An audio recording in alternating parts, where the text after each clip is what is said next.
ವಿಶ್ವಕ್ಕೆ ಬೆಂಗಳೂರು ಟ್ರಾಫಿಕಲ್ಲಿ ಎರಡನೇ ಸ್ಥಾನ ಪಡ್ಕೊಂಡಿದೆ. ಕೇವಲ 1 ಕಿಲೋಮೀಟ್ರು ಓಡಾಡಬೇಕು ಇಲ್ಲಿ ಅಂತ ಹೇಳಿದ್ರು ಕೂಡ ನಿಮಿಷಗಟ್ಟಲೆ ಪ್ರಯಾಣ ಆಗ್ತಾ ಇದೆ. 10 ಕಿಲೋಮೀಟ್ರ್ ಟ್ರಾವೆಲ್ ಮಾಡಬೇಕಾದ್ರೆ 35 ನಿಮಿಷದವರೆಗೂ ನಮಗೆ ಸಮಯ ಬೇಕಾಗತ್ತೆ ಅಂಥೇಳಿ. ಇದರ ಮಧ್ಯದಲ್ಲಿ ಕೆಲ ವರ್ಷಗಳಿಂದ ಈಚೆಗೆ ಈ ಬೈಕ್ ಟ್ಯಾಕ್ಸಿ ಅಂತ ಒಂದು ಪರಿಚಯ ಆಗಿತ್ತು.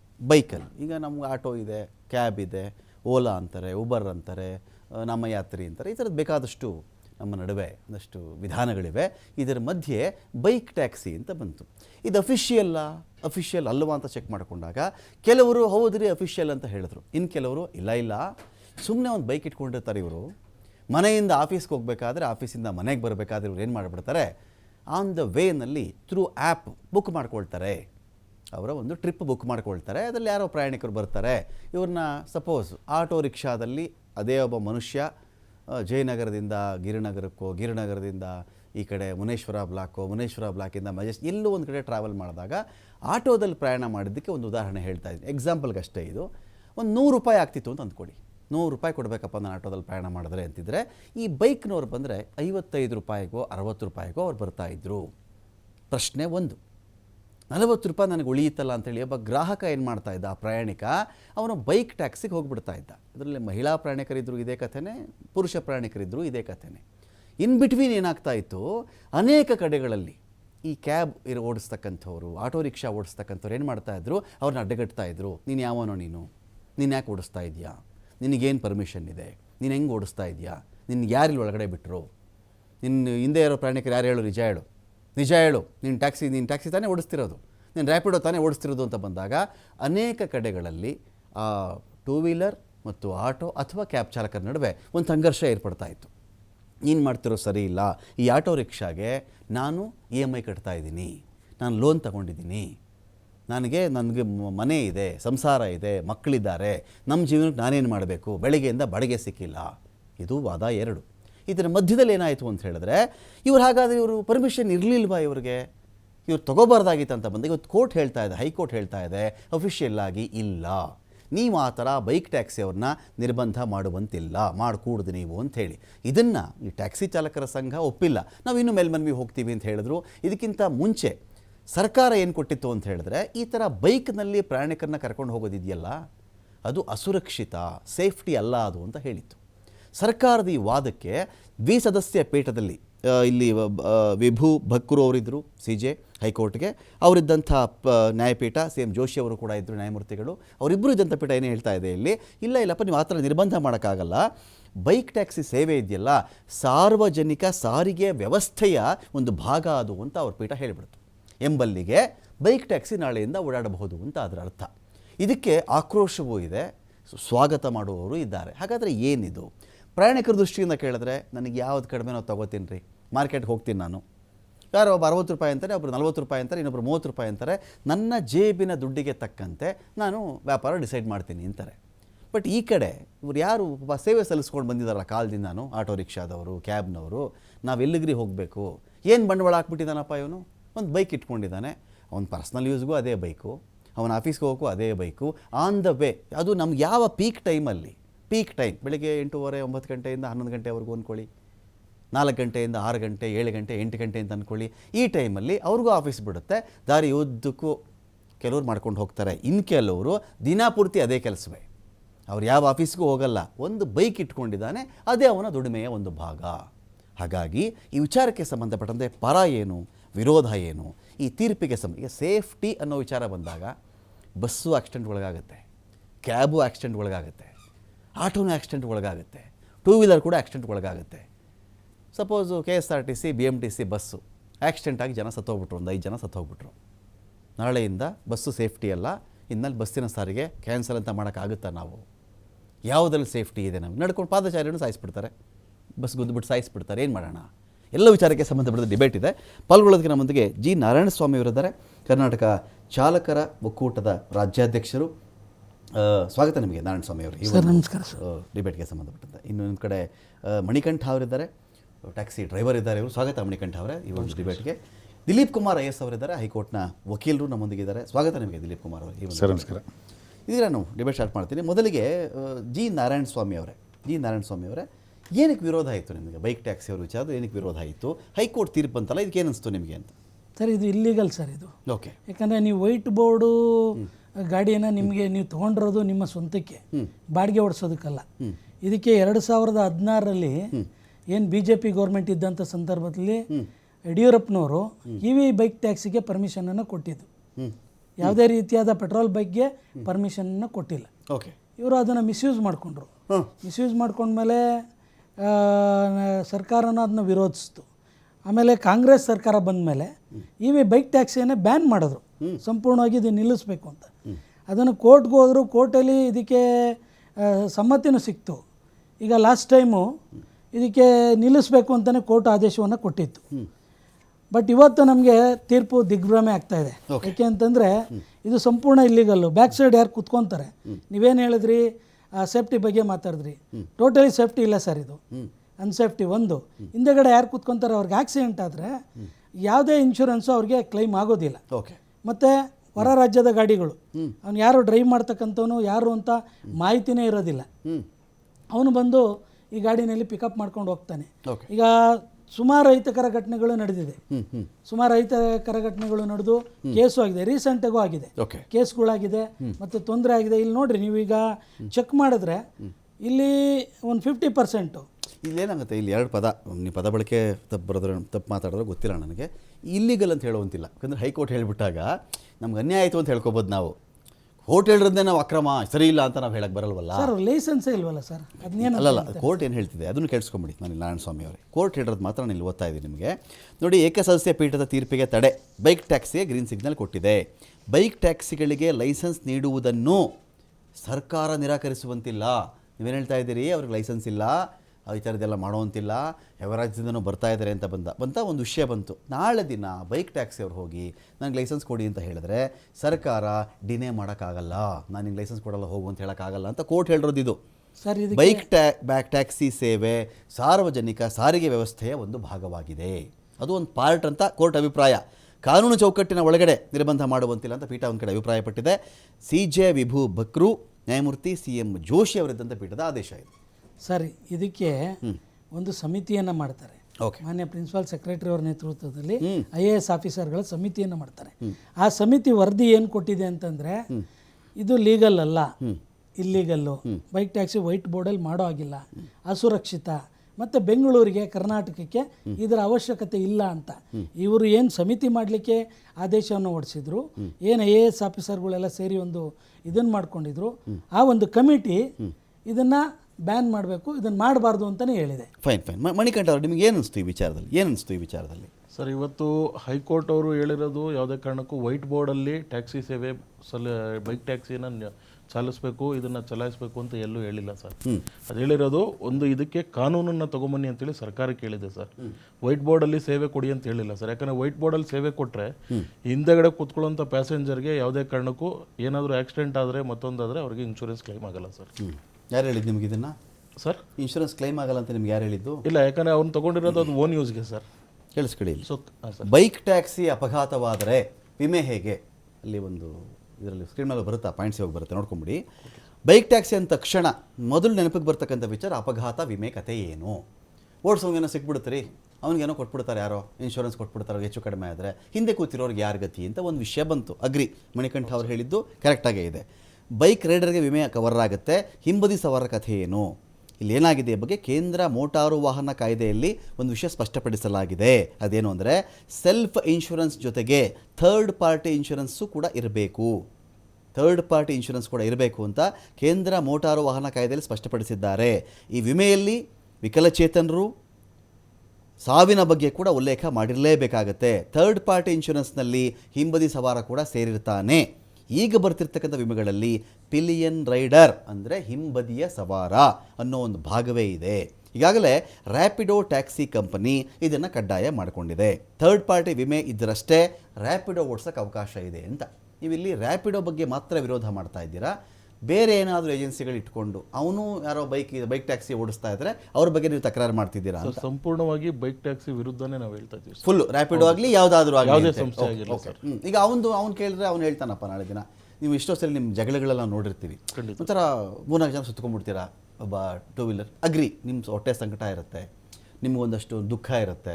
ನಾವೆಲ್ಲ ಇಲ್ಲಿ ಕ್ಯಾಬ್ಗೆ ದುಡ್ಡು ಹಾಕೋದು 5 ಲಕ್ಷ 6 ಲಕ್ಷ, ತಿಂಗಳು 20,000 25,000 ಬರೀ EMI ಹೊಟ್ಟೋಗುತ್ತೆ ನಮ್ಮದು. ಇದ್ರ ಮೇಲೆ ಡೀಸೆಲ್ ಪೆಟ್ರೋಲ್ ಅದಕ್ಕೆ 1,000 ಖರ್ಚು ಮಾಡ್ತೀವಿ, ರಿಪೇರಿ ಖರ್ಚು ಮಾಡ್ತೀವಿ. ಒಂದು ಸಣ್ಣ ಬೈಕ್ ಇಟ್ಕೊಂಬಿಟ್ಟು ಇವನು ನಮ್ಮದೆಲ್ಲ ಲೂಟಿ ಮಾಡ್ಕೊಂಡು ಹೋಗ್ಬಿಡ್ತಾನೆ ಅನ್ನೋ ಹಂಗೆಲ್ಲ ಅವನನ್ನು ಕೂರಿಸ್ಕೊಂಡು ಕೇಳಿದ್ರೆ, ನಾನು ಹಿಂಗಿಲ್ಲ ಸರ್, ನಮಗೂ ಏನು ಕೆಲಸ ಇಲ್ಲ, ನಾನು ಡಬಲ್ ಡಿಗ್ರಿ ಮಾಡಿದ್ದೀನಿ ಸರ್ ಅಂತಾನೆ, ನಾನು ಡಿಗ್ರಿ ಮಾಡಿದ್ದೀನಿ ಸರ್ ಅಂತಾನೆ. ಒಂದೊಂದು ವರ್ಷ ಹೇಳ್ತಾ ಇದ್ದೀನಿ ಮಣಿಕಂಡು, ಅನೇತಾ ಭಾವಿಸ್ಬೇಡಿ. ಇದರಲ್ಲಿ ಏನು ಮಾಡೋಣ ಇವಾಗ ಇದಕ್ಕೆ ಈ ವಿಚಾರದಲ್ಲಿ ಇದು ಈಗ ಬರ್ತಿರೋ ಕಾಲಮಲ್ಲಿ ಪಿಲಿಯನ್ ರೈಡರ್ ವಿಭಾಗದಲ್ಲಿ ನೀವು ಅಸುರಕ್ಷಿತ, ಅವ್ನು ಸತ್ತೋದ್ರೆ ಯಾರು ಹೊಣೆ, ಅವ್ನ ಮನೆಗೆ ಯಾರು ಹೊಣೆ, ಅವ್ನಿಗೆ ಯಾವುದು ಇನ್ಶೂರೆನ್ಸ್ ಬರಲ್ಲ ಅಂತ ಹೇಳಿದಾಗ ಈ ಭಾಗ ಇದೆ ಅಂತ ಈ ಒಂದು ಆ್ಯಕ್ಟ್ ಹೇಳ್ತಾ ಇರೋದಿಲ್ಲ ನಮಗೆ ಅಂತ. ಓಕೆ ಸರ್, ಬಟ್ ಆದರೆ ಇನ್ನೊಂದೇನು ಗೊತ್ತಾ ಸರ್, ಈಗ ನಮ್ಮ ಟ್ಯಾಕ್ಸಿಯಲ್ಲಾದರೆ ನಮ್ಮ ಏನು ಡಾಕ್ಯುಮೆಂಟ್ಸ್ ಆಗಲಿ ಮತ್ತೊಂದಾಗಲಿ ನಾವು ಪ್ರತಿಯೊಂದು ರಿನ್ಯೂವಲ್ ಆಗಿರುತ್ತೆ ಸರ್.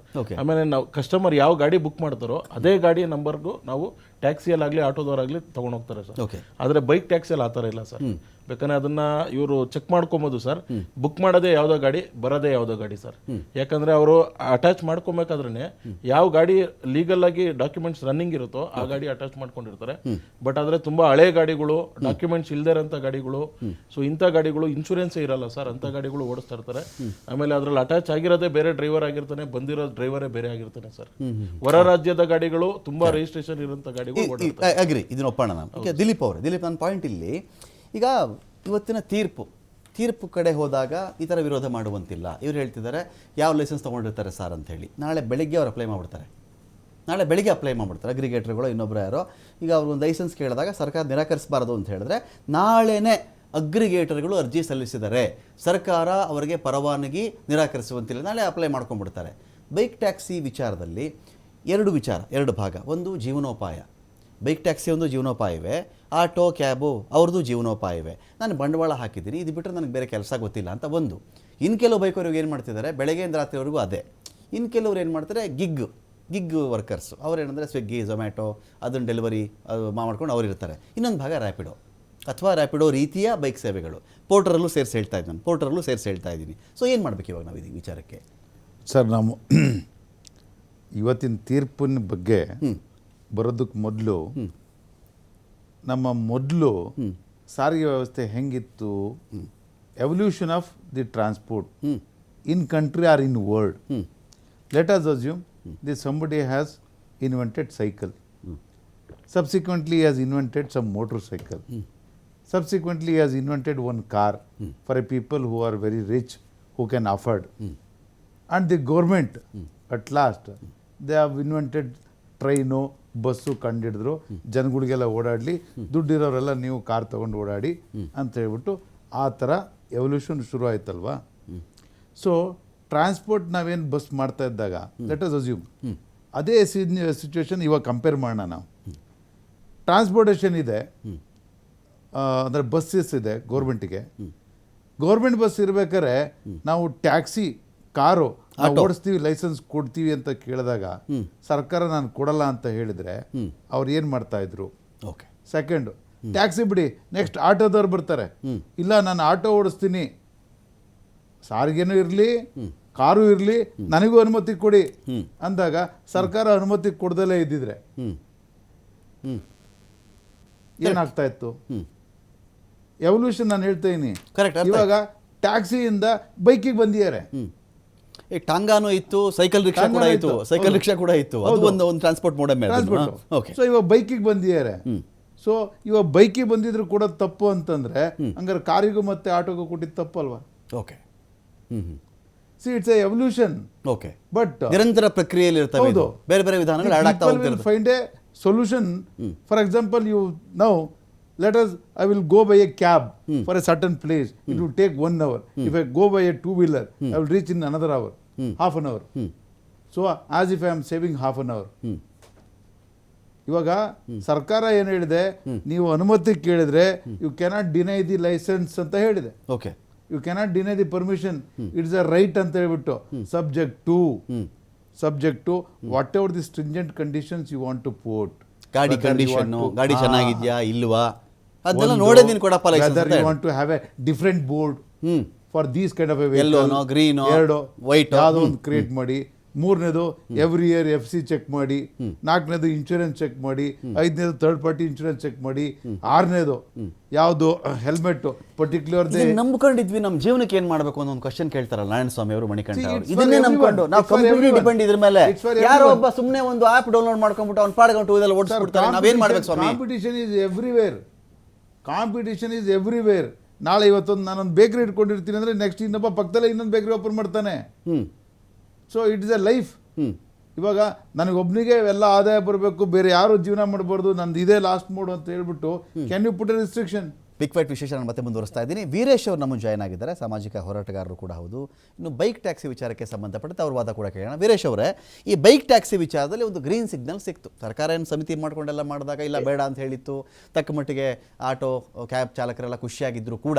ಆದರೆ ಇವತ್ತು ಹೈಕೋರ್ಟ್ನ ದ್ವಿಸದಸ್ಯ ಪೀಠ, ಬಕ್ರೂ ಸಾಹೇಬರು ಕೂಡ ಇದ್ದರು ಇದರಲ್ಲಿ, ಹೈಕೋರ್ಟ್ನ ಮುಖ್ಯ ನ್ಯಾಯಮೂರ್ತಿಗಳು ಜೋಶಿ ಸಾಹೇಬರು ಕೂಡ ಇದ್ದರು. ಎಲ್ಲ ಸೇರಿ ಹೇಳಿದ್ದಾರೆ ಇದು ಓಡಿಸ್ಬೋದಪ್ಪ, ಅದಕ್ಕೇನು ಕಂಡೀಷನ್ ಬೇಕೋ ನೀನು ಹಾಕ್ಕೊಂಡು ಅವ್ರ ಲೈಸೆನ್ಸ್ ಕೊಡು, ನೀನು ಗಾಡಿ ಕಂಡೀಷನ್ನು FC ಅದೆಲ್ಲ ಕಂಡೀಷನ್ ಅವ್ರು ಕೊಟ್ಟುಬಿಡು, ತಕರಾರಿಲ್ಲ, ನೀನು ನಿರಾಕರಿಸಕ್ಕೆ ಬರಲ್ಲ ಅಂತ ಹೇಳ್ತು ಪೀಠ. ನಿಮ್ಮ ಅಭಿಪ್ರಾಯ ಏನು ಸರ್ ಇದಕ್ಕೆ? ಸರ್, ಈಗ ಕಾನೂನಿನಲ್ಲಿ ಇದಕ್ಕೆ ಒಂದು ಅವಕಾಶವನ್ನು ಮಾಡ್ಕೊಡ್ಬೇಕು. ಈಗಿರೋ ಹಾಗೆ ಏನಾಗಿದೆ ನಮ್ಮಲ್ಲಿ ಕರ್ನಾಟಕದಲ್ಲಿ 2 ವೀಲರ್ಸ್ ನ ಎಲ್ಲೋ ಬೋರ್ಡ್ ನಲ್ಲಿ ರಿಜಿಸ್ಟ್ರೇಷನ್ ಮಾಡ್ಲಿಕ್ಕೆ ಅವಕಾಶ ಇಲ್ಲ. ಆದ್ರೆ ಕೆಲವು ರಾಜ್ಯಗಳಲ್ಲಿ ಬೈಕ್ ಟ್ಯಾಕ್ಸಿಯನ್ನ ಕಾನೂನುಬದ್ಧವಾಗಿ ಮಾಡಿರ್ತಕ್ಕಂಥದ್ದು. ಸರ್, ಸುಮಾರು ಗೋವಾದಲ್ಲಿ ಸುಮಾರು 20 ವರ್ಷದಿಂದ ಈ ಬೈಕ್ ಟ್ಯಾಕ್ಸಿ ಇವತ್ತು ಚಾಲನೆಯಲ್ಲಿದೆ. ಅಲ್ಲಿ ಯಾವ ಸಮಸ್ಯೆ ಇಲ್ಲ. ಆದ್ರೆ ನಮ್ಮಲ್ಲಿ ಏನಾಗಿದೆ, ಗೋವಾದ ವೀರೇಶ್ ಸರ್, ಗೋವಾದ ಬೈಕ್ ಟ್ಯಾಕ್ಸಿ ನೀವು ಅಲ್ಲಿ ಎರಡು ಭಾಗ ಹೇಳ್ಬಿಡ್ತೀನಿ ನಾನು. ಈಗ ಒಂದು ಭಾಗ ಏನು ಅಂದರೆ, ನನ್ನ ಬಳಿ ಲೈಸೆನ್ಸ್ ಇದೆ, ನಾನು ಹೋಗ್ತೀನಿ ಒಂದು ಬೈಕನ್ನು ಬುಕ್ ಮಾಡ್ಕೋತೀನಿ, ಬುಕ್ ಮಾಡ್ಕೊಂಡು ಒಂದು 2,000-3,000 ಡೆಪಾಸಿಟ್ ಇಡ್ತೀನಿ, ಆ ಬೈಕನ್ನು ತಗೊಂಡು ನಾನೇ ಹೋಗ್ತೀನಿ, ನನಗೆ ಯಾರು ಓಡ್ಸೋಕ್ಕಲ್ಲೊಬ್ಬ ಬರಲ್ಲ, ನಾನೇ ಸುತ್ತಾಡ್ತೀನಿ, ಒಂದು ದಿನನೋ 2 ದಿನ, ಅದಕ್ಕೆ ಎಷ್ಟು ಚಾರ್ಜ್ ಆಗುತ್ತೋ ಅದು ಕೊಡ್ತೀನಿ, ಮತ್ತು ಆ ಡೆಪಾಸಿಟ್ ತೊಗೋತೀನಿ, ಚಾರ್ಜಸ್ ಕೊಟ್ಬಿಟ್ಟು ಬರ್ತೀನಿ. ಇದೊಂದು ಭಾಗ. ಇನ್ನೊಂದು ಬೈಕ್ ಟ್ಯಾಕ್ಸಿ ಅಂತ ನೀವು ಹೇಳ್ತಿರೋದು, ಸವಾರ ಬರೋದು ಇನ್ನೊಂದು, ನನ್ನ ನೋಡ್ತೀನಿ ಕರ್ಕೊಂಡು ಹೋಗ್ತೀನಿ ಬಾ ನಾನು ಅಂತ. ಡ್ರೈವರ್ಗಳು ಇದ್ದಾರೆ ಸರ್, ಡ್ರೈವರ್ಗಳು ಓಕೆ ಹಾ, ಬೈಕ್ ಟ್ಯಾಕ್ಸಿ ಅಂತಾನೆ ಮಾಡಿರ್ತಾರೆ. ಓಕೆ, ಒಂದು ಪ್ರೊವಿಷನ್ ಮಾಡಿದ್ದಾರೆ, ಕೆಲವು ಇದೆ ಸರ್. ಈಗ ಜನ ಯಾಕೆ ಬೈಕ್ ಟ್ಯಾಕ್ಸಿಗೆ ಹೋಗ್ತಾರೆ ಸರ್? ಇವತ್ತು ಬೆಂಗಳೂರಿನಲ್ಲಿ ಯಾವ ಆಟೋರು 100 ರೂಪಾಯಿಗಿಂತ ಕಡಿಮೆ ಬರೋದಿಲ್ಲ, ಯಾರು ಮೀಟರ್ ಹಾಕೋದಿಲ್ಲ, ಬರೋದಿಲ್ಲ. ಬಡವರು ಈಗ ಕೆಲವರು ಇರ್ತಾರೆ ಪಾಪ, 10-15 ಸಾವಿರ ರೂಪಾಯಿ ಸಂಬಳ ಇರೋರು ಹೋಗ್ಬೇಕು, ಒಬ್ಬರೇ ಹೋಗ್ಬೇಕು ಅಂದಾಗ ಏನಾಗ್ತದೆ, ಬೈಕ್ ಟ್ಯಾಕ್ಸಿ ಇದ್ರೆ ಏನಾಗ್ತದೆ, 50 ರೂಪಾಯಿಯಲ್ಲಿ ಒಂದು ಜಾಗದಿಂದ ಇನ್ನೊಂದು ಜಾಗಕ್ಕೆ ಹೋಗ್ಬೋದು, ಬಡವರಿಗೂ ಅನುಕೂಲ ಆಗ್ತದೆ. ಆಮೇಲೆ ಬೈಕ್ ಟ್ಯಾಕ್ಸಿ ಓಡಿಸೋರು ಯಾರು ಶ್ರೀಮಂತರಲ್ಲ ಸರ್. ಅವ್ರಿಗೆ ಆಟೋನು ಇಡ್ಲಿಕ್ಕೆ ಆದ್ಮೇಲೆ ಇದ್ದವ್ರು ಏನ್ ಮಾಡ್ತಾರೆ, ಬೈಕ್ ಟ್ಯಾಕ್ಸಿಗೆ ಬರ್ತಾರೆ. 1-1.5 ಲಕ್ಷ ರೂಪಾಯಿ ಇನ್ವೆಸ್ಟ್ ಮಾಡಿದ್ರೆ ಇವತ್ತು ಸಾಲ ಕೂಡ ಕೊಡ್ತದೆ. ಹೀಗಾಗಿ ಇದು ಒಂದು ಜೀವನೋಪಾಯಕ್ಕಾಗಿ ಮಾಡ್ತಾ ಇರ್ತಾರೆ. ಸರ್, ಇನ್ನೊಂದು ವಾದ ಇದೆ ಇಲ್ಲಿ ಸರ್, ಇನ್ನೊಂದು ವಾದ ಇದೆ. ಈಗ ಬೈಕ್ ಟ್ಯಾಕ್ಸಿ ವಿಚಾರದಲ್ಲಿ ವಾದ ಏನು ಗೊತ್ತಾ ವೀರೇಶ್ ಸರ್? ಅಲ್ಲಿ ವಾದ ಏನು ಅಂತ ಹೇಳಿದ್ರೆ, ಸರ್ ಕೆಲವರು ಜೀವನೋಪಾಯಕ್ಕೆ ಇರಬಹುದು, ಅಲ್ಲಗಳಿಯಲ್ಲ, ಅವನು ಅದಕ್ಕೆ ಅಂತಾನೆ ಬೈಕ್ ತಗೊಂಡಿರ್ಬೋದು ಅವನು. ಇನ್ ಕೆಲವರು ಆನ್ ದ ವೇ ಬಿಸ್ನೆಸ್ ಮಾಡ್ತಾರೆ. ಆನ್ ದ ವೇ, ನಾನು ಬೇರೆ ಯಾವುದೋ ಕೆಲಸಕ್ಕೆ ಹೋಗ್ತಾ ಇದ್ದೀನಿ, ಎಲ್ಲೋ ಕೆಲಸಕ್ಕೆ ಹೋಗ್ತಾ ಇದ್ದೀನಿ, ಆನ್ ದ ವೇ ಬುಕ್ ಮಾಡಿ ಆ್ಯಪ್ ಆನ್ ಮಾಡ್ತೀನಿ. ನಾನು ಆನ್ ಮಾಡಿದಾಗ ಒಂದು 15 ಕಿಲೋಮೀಟರ್ ವ್ಯಾಪ್ತಿಯಲ್ಲಿ ನನ್ನ ದಿನ ಸಂಪಾದನೆ 300-400 ಅಲ್ಲೇ ಬಂದುಬಿಡುತ್ತೆ ನನಗೆ ಅಂತ ಮಾಡ್ಕೊಳ್ಳೋರು ಇದ್ದಾರಲ್ಲ, ಅವರು ನಮಗೂ ಹೊಟ್ಟೆ ಮೇಲೆ ಹೊಡಿತಿದ್ದಾರೆ ಅಂತ ಇವ್ರುಗಳ ವಾದ. ಸರ್, ಅದು ನಾನು ಅದಕ್ಕೆ ಹೇಳುವುದು, ಸರ್ಕಾರ ನಿಯಮಗಳನ್ನ ರಚಿಸಬೇಕು. ನಿಯಮಗಳನ್ನು ಮಾಡಿ, ನಾನು ಒಂದು ಬೈಕ್ ಟ್ಯಾಕ್ಸಿ ಅಂತ ಮಾಡಿದ ಮೇಲೆ ಅದನ್ನ ಅದಕ್ಕೋಸ್ಕರ ಉಪಯೋಗಿಸಬೇಕೇ ಹೊರತು ನನ್ನ ಸ್ವಂತ ಇದು ವೆಹಿಕಲ್ ಅನ್ನ ಪಾರ್ಟ್ ಟೈಮ್ ಆಗಿ ಬೈಕ್ ಟ್ಯಾಕ್ಸಿ ಉಪಯೋಗಿಸ್ತಕ್ಕಂಥದ್ದು ತಪ್ಪದು. ಅದು ಕಾನೂನಿನಲ್ಲಿ ಅವಕಾಶ ಇಲ್ಲ ಸರ್, ಆತರ ಮಾಡ್ಲಿಕ್ಕೆ ಸಾಧ್ಯ ಇಲ್ಲ.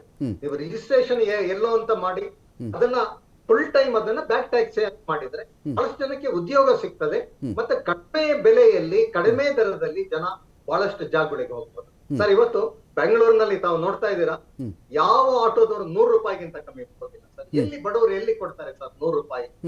ಇದ್ದಾಗ ಎಲ್ಲಿ ಕೊಡ್ಲಿಕ್ಕೆ ಸಾಧ್ಯ? ಬೈಕ್ ಟ್ಯಾಕ್ಸಿ ಹೋಗೋರು ಯಾರು ಶ್ರೀಮಂತರು ಹೋಗೋದಿಲ್ಲ, ಶೋಕಿಗೆ ಹೋಗೋದಿಲ್ಲ, ಅವಶ್ಯಕತೆ ಇರ್ತದೆ. ಆಮೇಲೆ ಇನ್ನೊಂದು, ಬ್ಯಾಂಗ್ಳೂರ್ ಟ್ರಾಫಿಕ್ ಸಮಸ್ಯೆ ನಾವು ನೋಡ್ತಾ ಇದೀವಿ ಸರ್. ಈಗ ಬೈಕ್ ನಲ್ಲಿ ಬಹಳ ವೇಗವಾಗಿ ನಾವು ಒಂದು ಜಾಗವನ್ನು ತಲುಪೋದೆ, ಯಾವ್ದೋ ಒಂದು ಸಂದಿಗೊಂದಿನಲ್ಲಿ ಸಣ್ಣ ರಸ್ತೆಗಳಲ್ಲಿ ಹೋಗಿ. ಆದ್ರೆ ಆಟೋಗಳು ಅಥವಾ ಟ್ಯಾಕ್ಸಿಗಳು ಅಂತಂದ್ರೆ ಆ ರೀತಿ ಮಾಡ್ಲಿಕ್ಕೆ ಆಗುದಿಲ್ಲ. ಹೀಗಾಗಿ ಪಾರ್ಕಿಂಗ್ ಸಮಸ್ಯೆಗಳು ಜಾಸ್ತಿ ಇದೆ. ಒಂದು ಸರ್, ಈಗ ಬದಲಾವಣೆ ಜಗತ್ತಿನ ನಿಯಮ. ನಾವು ತಮಗೆ ಜ್ಞಾಪಕ ಇರ್ಬೋದು ಸರ್, ನಾನು ಹಾಸನದಲ್ಲಿದ್ದಾಗ 2 ಆಟೋಗಳು ಬಂದಾಗ ಅಲ್ಲಿ ಜಟಕಾದವರೆಲ್ಲ ಸ್ಟ್ರೈಕ್ ಮಾಡಿದ್ರು. ಜಟಕ ಬಂದ್ರೆ ನಮ್ಮ ಜೀವನ ಹಾಳಾಗ್ತದೆ. ಆದ್ರೆ ಬದಲಾವಣೆಗಳಿಗೆ ನಾವು ಒಪ್ಲೇಬೇಕು. ನಾವು ನೋಡಿದ್ದೀರಾ, ಕಂಪ್ಯೂಟರೈಸೇಷನ್ ಬಂದಾಗ, ಯಾಂತ್ರೀಕರಣ ಬಂದಾಗ ಆವಾಗ್ಲೂ ಕೂಡ ವಿರೋಧ ಇತ್ತು. ಲೆಡ್ಜರ್ ಬರೀತಿದ್ದವರು. ಕಂಪ್ಯೂಟೀಕರಣ ಬಂದಾಗ ಬಹಳಷ್ಟು ಜನ ಸರ್ ಉದ್ಯೋಗ ಹೋಗ್ತದೆ ಅಂತ ಹೇಳಿ ಮಾಡಿದ್ರು. ಇವತ್ತು ಈ ಬದಲಾವಣೆಯನ್ನ ನಾವು ಒಪ್ಬೇಕು. ಹೀಗಾಗಿ ಬೈಕ್ ಟ್ಯಾಕ್ಸಿ ಅವಶ್ಯಕತೆ ಇದೆ. ಇದಕ್ಕೊಂದು ಸ್ಪಷ್ಟವಾದ ನಿಯಮಗಳನ್ನು ರೂಪಿಸಬೇಕು. ಹೀಗಾಗಿ ಇವತ್ತು ಮಾಡಿರ್ತಕ್ಕಂತ ಸುಪ್ರೀಂ ಕೋರ್ಟ್ ಹೈಕೋರ್ಟ್ ಆದೇಶ ಬಹಳ ಸರಿಯಾಗಿದೆ. ಆದ್ರೆ ಬಹಳ ಕೇರ್ಫುಲ್ ಆಗಿ ಮಾಡಬೇಕು. ಇದರಲ್ಲಿ ಹೆಣ್ಣು ಮಕ್ಕಳ ಸೇಫ್ಟಿಯನ್ನು ಗಮನದಲ್ಲಿ ಇಟ್ಕೊಂಡು ನಿಯಮಗಳನ್ನು ರೂಪಿಸಬೇಕಾಗ್ತದೆ. ಮತ್ತೆ ಇವತ್ತು ಹೇಳ್ತಾ ಇದ್ರು, ಈಗ ಆಟೋಗಳಲ್ಲಿ ಹೋದ್ರು ಕೂಡ ಆಕ್ಸಿಡೆಂಟ್ ಆಗಿ ಸತ್ತವರಿದ್ದಾರೆ ಸರ್, ಇಲ್ಲ ಅಂತಲ್ಲ. ಹೀಗಾಗಿ ಸುರಕ್ಷತೆ ಆಕ್ಸಿಡೆಂಟ್ ಆಗಿ sir, if I am not wrong, ಕೇರಳದಲ್ಲಿ ಸರ್, ಕೇರಳದಲ್ಲಿ ಬಸ್ಸಲ್ಲಿ ಹೋಗ್ಬೇಕಾದ್ರೆ ಒಂದು ಹೆಣ್ಣು ಮಗಳು ನೋಡಿ ನನ್ನ ಕೈ ಟಚ್ ಮಾಡ್ತಾ ಇದ್ದಾನೆ ಅಂತ ಒಂದು ವಿಡಿಯೋ ಮಾಡಿ ಹಾಕಿಬಿಟ್ಟು ಆ ಮನುಷ್ಯ ಸೂಸೈಡೇ ಮಾಡ್ಕೊಂಡ್ಬಿಟ್ಟ ಸರ್. ನಾಳೆ ದಿನ ಬೈಕ್ ಟ್ಯಾಕ್ಸಿ ಬಂತು, ಇವನು ಹಿಂಗೆ ಕೂರಿಸ್ಕೊಂಡ, ನನಗೇನೇನೋ ಥರ ಕೇಳ್ದ, ನನಗೆ ಆಂಗಿಕವಾಗಿ ನನಗೆ ಶೋಷಣೆ ಮಾಡ್ದ, ಕಿರುಕುಳ ಕೊಟ್ಟ ಅಂತ ಆರೋಪಗಳು ಅವಾಗ ಬಂದ್ರೆ ಅದಕ್ಕೆ ಯಾರನ್ನ ಹೊಣೆ ಮಾಡ್ಬೋದು? ಅದಕ್ಕೆ ಸುರಕ್ಷಾ ನಿಯಮಗಳನ್ನು ರೂಪಿಸಬೇಕಾದ್ರೆ ಈ ಎಲ್ಲ ಸುರಕ್ಷತೆಗಳನ್ನ ಗಮನದಲ್ಲಿ ಇಟ್ಟುಕೊಂಡು ಸರ್ ಇದಕ್ಕೆ ಒಂದು ಬಹಳ ವಿವೇಚನೆಯಿಂದ ನಿಯಮಗಳನ್ನು ರೂಪಿಸಬೇಕಾಗ್ತದೆ. ಓಕೆ ಓಕೆ, ಯಾರನ್ನು ಕೂರಿಸ್ಕೋಬಹುದು. ಹೀಗಾಗಿ ಬಟ್ ಅದು ನೀವು ಬೈಕ್ ಟ್ಯಾಕ್ಸಿ ಅಗ್ರಿಗೇಟರ್ಸ್ ಯಾರಾದರೂ ಇರಲಿ, ಎಲ್ಲ ನಿಯಮಗಳನ್ನು ಫಾಲೋ ಮಾಡಿಬಿಡ್ತಾರೆ, ಎಲ್ಲ ಕಡೆ ಲಾಭದ ಉದ್ದೇಶನೇ ಮಾಡಲ್ಲ ಅಂತ ನೀವು ಗ್ಯಾರಂಟಿ ಕೊಡ್ತೀರಾ? ಯಾರಾದರೂ ಅಗ್ರಿಗೇಟರ್ ಅವ್ರಿಗೇನು ಜಾಸ್ತಿ ಬೇಗ ರಿಜಿಸ್ಟರ್ ಆಗಬೇಕು, ಜಾಸ್ತಿ ಆ್ಯಪ್ ಡೌನ್ಲೋಡ್ ಆಗಬೇಕು, ಜಾಸ್ತಿ ಬಿಸ್ನೆಸ್ ಆಗಬೇಕು ಆ ಮನುಷ್ಯನಿಗೆ.